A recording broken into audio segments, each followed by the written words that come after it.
कभी स्वागत सर। मलिक जावेद साहब, आप इस शुरुआत जो प्रमोद कृष्णन कह रहे हैं उससे कितना सहमत, कितना इत्तेफाक रखते हैं? दल बदलू नेताओं की कोई वैल्यू नहीं होती। ऐसे लोगों को बयान उल्टे सीधे देते रहते हैं मीडिया में बने रहने के लिए, तो ऐसे लोगों का कोई जवाब नहीं बनता है।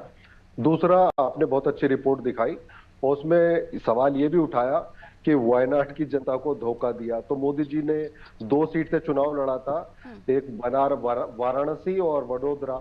तो क्या उन्होंने वहां की सीट को धोखा दिया था, वहां के लोगों को धोखा दिया था, गुजरात के लोगों को? जो संविधान हमें अधिकार देता है उस संविधान के अनुसार हमें चलना होता है। एक सीट खाली करनी थी, वो खाली करी गई है। अब देखने वाली बात यह है कि प्रियंका जी चुनाव में आ रही हैं। वो ये लोग, भाजपा के लोग कह रहे थे कि राहुल जी वहां भी हारेंगे और यहाँ भी हारेंगे, और हुआ ये कि 3.5 लाख वोटों से ज्यादा वोटों से वायनाड सीट जीती और 3,90,000 वोटों से रायबरेली की सीट जीती। और मोदी जी 3 घंटे तक ट्रेल किए, अंत में 1.5 लाख वोटों से जीते, जो कि तथाकथित विश्व गुरु है। उनको तो 5 लाख वोटों से जीतना चाहिए था। दावा कर रहे थे ये कि मोदी जी 10 लाख वोटों से जीतेंगे और खुद स्वयं 1.5 लाख बड़ी मुश्किल से जान बचा के जीत हुई है।